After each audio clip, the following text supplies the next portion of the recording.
Hi everyone, I'm Leslie Horn-Trossett. I'm the Confident Content, SEO, and social media coach. And today's topic is on why your social media audience feels used. I'm going to give you some examples of why that might be the case, and we're going to talk about suggestions as to why you should think differently about that. All right, so let's begin.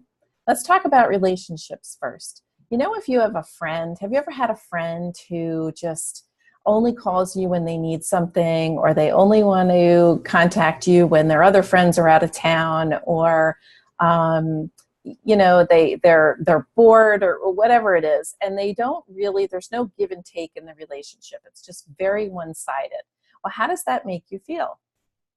It makes you feel used, right? And that's what can happen with social media posts as well. So I want to give you a little quiz. I want you to, after you watch this video, go back and look at all the content that you have posted on social media, on your blog, in your newsletters over the last 90 days. Now, if you haven't created any, that's a whole other problem in and of itself that we can talk about later. You can contact me on. But today's topic is about the types of content that you're posting and why your audience might be feeling used. So go back and look and see what you've done. Now, if you are noticing when you go back that you are kind of guilty of this, where you're only talking about your own company, then that's something that's really important for you to reconsider doing.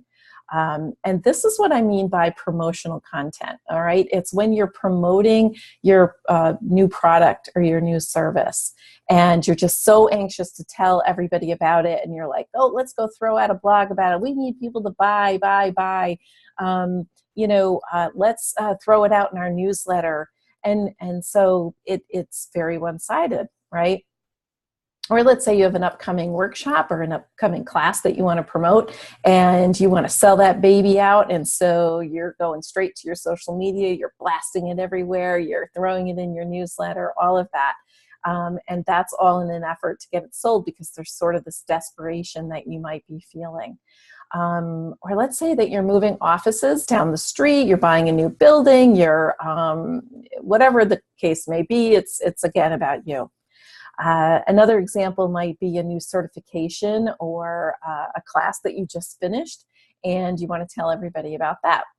Another example is a new award that you just won, and you're happy to share it with everybody. And I guess the last example that I have is when you have a new employee hire or something like that, and you want to tell everybody how great this person is. Well, once you start noticing the theme, right? There's a theme. If that's all you're ever doing, people are going to leave you. They're going to not want to engage. They are not going to respond. They're not going to open your email. And so here's the thing that happens, that when you're on social media and you post something, like especially on Facebook, all these social media platforms have algorithms. And these algorithms determine whether or not you're going to show up in your fans' feeds or not. Okay, so just because you post something, you might have 1,000 fans on your page, but maybe if you're not getting good engagement, maybe only 300 are seeing your post if you're lucky. And even those 300, if you're just focusing on promotional posts, they don't care. They're not going to engage. So what happens with promotional content is you get zero or hardly any engagement at all. And that is a real bummer. So when that happens, the algorithms, they boost you even lower, or I shouldn't say boost you lower, they force you down. You don't show up in news feeds. Whereas the content that's original and engaging, you get a boost in that, and you show up in more news feeds. Now, so why is it important to think differently? I have to look over at my notes here, so forgive me, but there's a lot of people that will tell you formulas for content. types. And there's one that says there's the 80-20 rule. So 80% of your content should be informational and 20% should be promotional.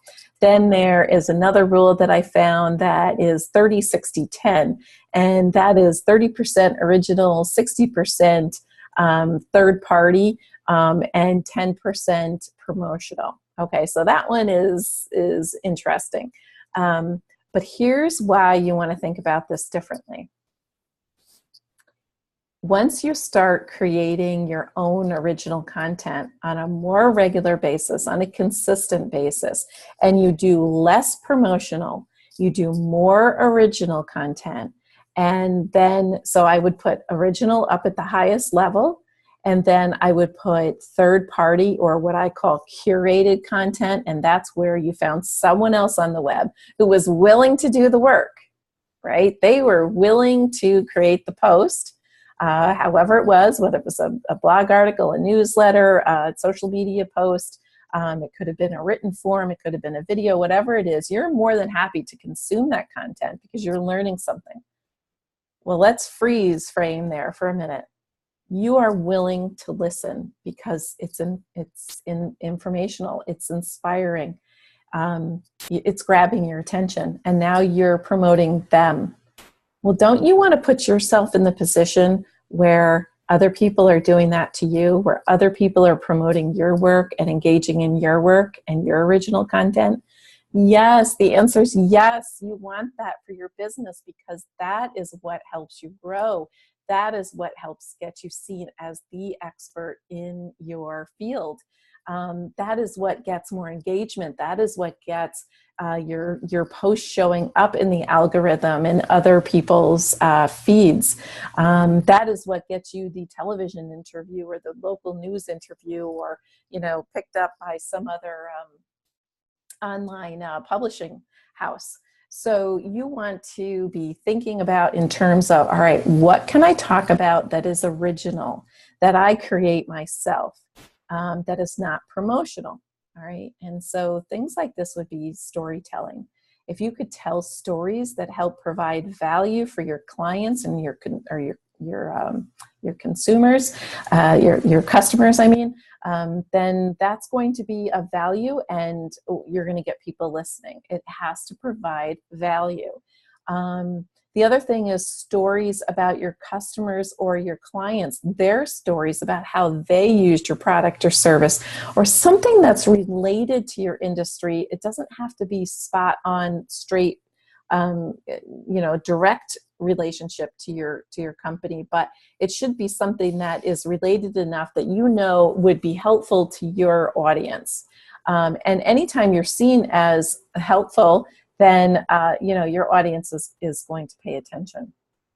There's also a lot of how-tos and stuff you could create, but essentially what you want to do is you want to inspire, you want to educate, or you want to entertain your audience. So I would really focus on those things. Once you start doing that, you will start to see the results come in. You have to do it on a consistent basis, though. It's not like once a month or once every other month. You have to set yourself up with a schedule, and you have to stick to it. And it's different for everybody. Sometimes, it all depends on how much stuff you have going on, but marketing should not be left until the bottom, until everything else is done, because I know you're busy, everybody's busy, but if we don't create a content creation schedule, then when things get slow, you're going to wonder why they're slow, and then you're going to be panicking. So you don't want to get into that panic mode. So consistency matters. Scheduling it into your calendar really matters. So please rethink your strategy on how you're creating your own content, what your social media posts are like, what your blog posts are like, what is in your newsletter. And once you start creating your own original content on a regular basis, you're going to see a big turnaround in your income, in your sales, and in your popularity as far as your followers. So I hope that helps. Please leave comments below if you have any questions, or if you are brave enough to go back and tell me how many promotional posts you had versus original content over the last 90 days. I would love to hear from you. All right, Leslie Horn-Trossett signing out. I'll see you next time. Thanks so much for watching.